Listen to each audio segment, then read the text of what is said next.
untuk mampir ke laman berita kami di rri.co.id. Juga Anda bisa memfollow sosial media kami di Instagram, Twitter, juga Facebook dengan mengetik @RRI Programa 3 di kolom pencarian Anda. Dan inilah kumpulan peristiwa Pro 3. Informasi pertama pendengar datang dari laporan reporter Pradipta Rahadi, di mana rapid test dan reagen yang digunakan oleh Indonesia guna melakukan tes COVID-19 saat ini masih impor dari beberapa negara asing seperti Tiongkok dan Korea Selatan. Pakar virus dan imunologi Dr. Yordan Haidir menyarankan pemerintah memproduksi reagen sendiri atau VCR dan rapid test kit guna menyesuaikan genom standar Indonesia. Kit yang beredar itu sekarang memang spesifisitasnya dan sensitivitasnya itu memang kalau yang dimaksud dengan kit diagnostik itu kan dia mengambil antibodi, itu jelas nggak spesifik ya. Dia bisa jadi seperti itu, sensitivitas dan spesifisitasnya bisa jadi berkurang atau bisa jadi berbeda antara Eropa dan Indonesia. Idealnya itu kita punya yang khusus untuk strain kita sendiri atau membuat kit yang di dalamnya terdapat genom yang standar. Dan pendengar, kabar menggembirakan ini datang dari Laboratorium Real Time PCR di Kota Manado, Provinsi Sulawesi Utara, yang dioperasikan mulai 3 Mei 2020.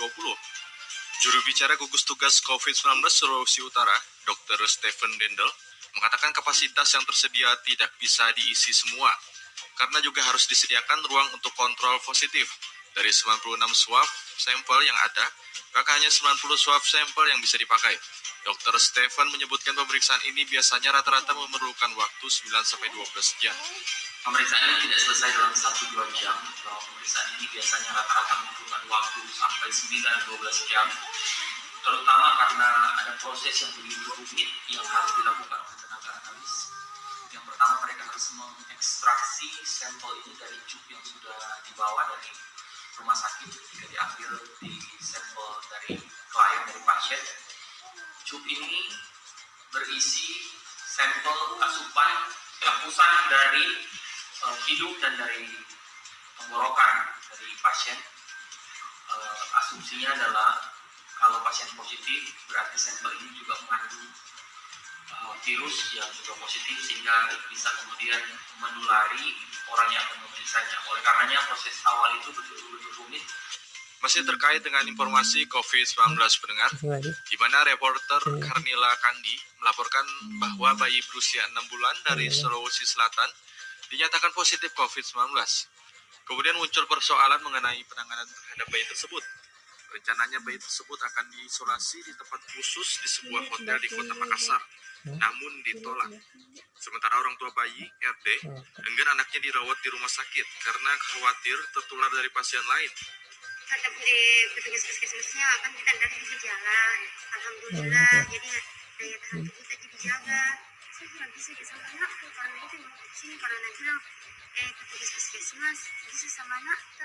Selain itu pendengar, koordinator tim penanganan pasien ODP dan OTG di Swiss Bell Hotel, Husni Tamrin, mengaku dalam rekreasi yang diistilahkan bagi para pasien isolasi mandiri di Swiss Bell Hotel tidak dapat menerima bayi dan balita.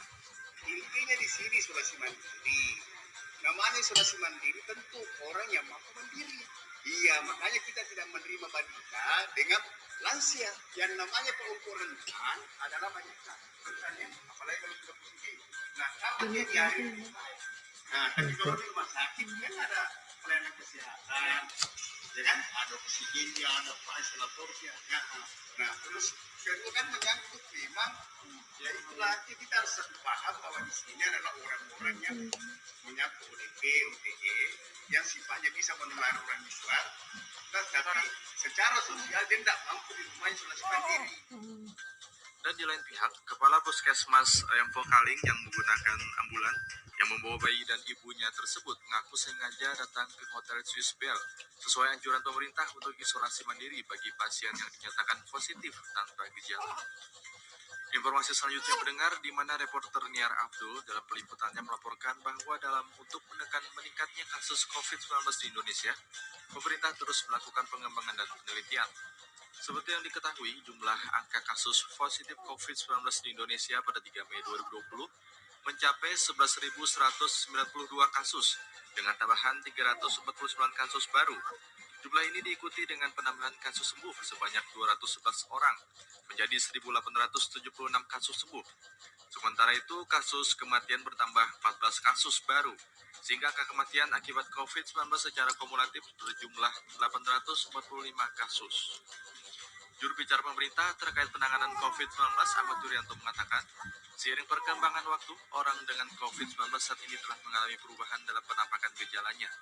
Orang yang terinfeksi COVID-19 menampakkan perubahan-perubahan pada gejalanya. Tidak lagi dengan gambaran seperti semula, dengan panas badan yang tinggi, lebihlah dari 38 derajat Celcius, batuk disertai sesak, yang dapat dengan mudah kita kenali manakala memasuki pintu negara dengan menggunakan peralatan yang kita miliki. Tetapi mulai banyak penderita COVID-19 yang tidak menunjukkan gejala apapun atau dengan gejala yang sangat ringan, sehingga